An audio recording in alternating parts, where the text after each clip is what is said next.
It's Katie Clancy, Chief House Hawker at the Cape House at William Ravis, and you are watching the Cape House Show, the market data version.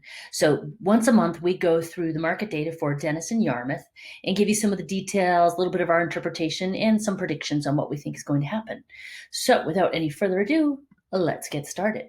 All right, so here we are at Dennis and Yarmouth. We're going to look at both of them. We're going to start by looking at Dennis and just look at some general stats. And you will see, so these stats that we're getting is comparing this November to last November. So it's talking about year over year. 35 sales up 20%. That's pretty good. Sales are up.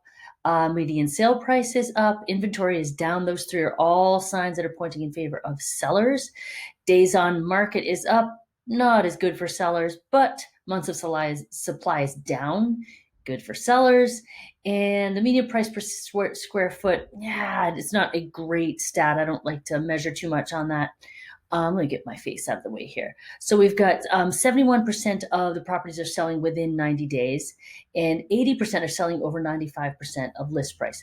That's pretty good. Now you'll see there will be some contrast between Dennis and Yarmouth when we get there, but let's stay in Dennis for a little bit and take a look at what happens in each price range in Dennis, because isn't that what is more interesting to you? Don't you want to know exactly what's going in your price range? So in Dennis, what you can see is, so this is this year, November year to date, compared to last November year to date. The 3 to 400 range is still very reliable. Interestingly, I thought, is we saw some notable upticks in three different places.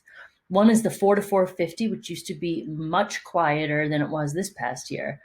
The 7 to 800, which doubled. Like if it doubled from 1 to 2, I'd be like, well, that's not statistically significant, but that's actually, it's a real thing there.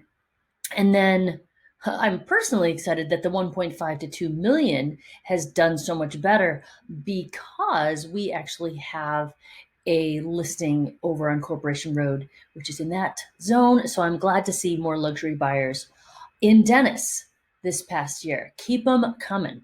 All right, so now let's get back up in our menu and check out what the story is in Yarmouth. All right, so you're going to see a little bit of a different story in Yarmouth. Yarmouth seems to be a little friendlier to buyers these days. If you look, the unit sales are down.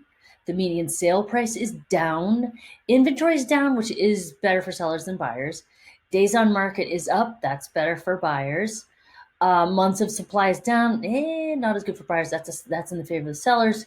And like I told you, I don't like that median sale price per square foot number. 65%, only 65% are being sold within 90 days. They're not selling as fast. But like in Dennis, 80% are selling for over 95% of list price.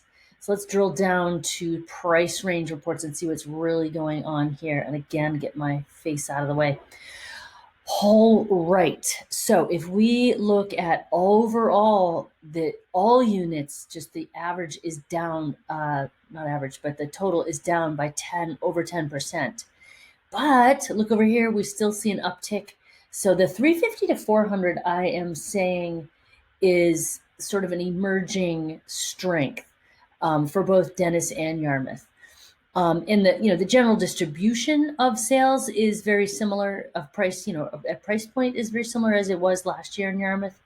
But overall, I would say that the buyers are looking pretty good in Yarmouth right now, even though prices are going up a little bit. All right. So finally, let's take a look and compare the two towns. Compare area stats. All right, we're going to see how they look. So they're always a little bit different and pretty reliably so, but there's a few things that I noticed that were of note, and this is one of them. So the median sale price, generally the median sale price in Dennis is higher. It was lower than Yarmouth, which I thought was interesting. It's a median, it's not an average. Remember median, mean, median, and mode in your stats class? It's the middle, so it gives you a sort of idea of what the bread and butter is for that number. Let's see, price per square, that's not as much as what we need. Let's see, unit sales, that's interesting. So this I thought was also interesting. So unit sales, again, so Yarmouth is selling more than Dennis, but they're heading towards each other. So I'm interested to see what does that really mean? Are we going to cross over there too? I don't know. And inventory, they follow a very similar curve, and inventory is going down by the same rate, approximately in both towns. Market time, see, this market time did another crossover where Yarmouth is taking a little bit longer and Dennis is going a little faster. That tells you that demand is a little higher in Dennis and increasing, and the demand in Yarmouth might be coming down. Again, buyers go to Yarmouth. Yarmouth is a great town, by the way. Um, and months of supply. So for both towns, it's still showing under 6 months, which puts you, no matter where the trends are at the moment, we are still in a seller's market. Up here, more of a buyer's market when you have over 6 months, and that was in 2016. We haven't seen a really strong buyer's market since then. It's been really in favor of buyers since 2016. So there you go. There's just in a nutshell what's going on in Dennis and Yarmouth for this November, from last November, sort of year over year stats. We can do this for any town you want, and actually, even better, you can do it. If you want access to this, I can give you the links to whatever town you want to get after and check this out every month on your own. Come see us at thecapehouseteam.com.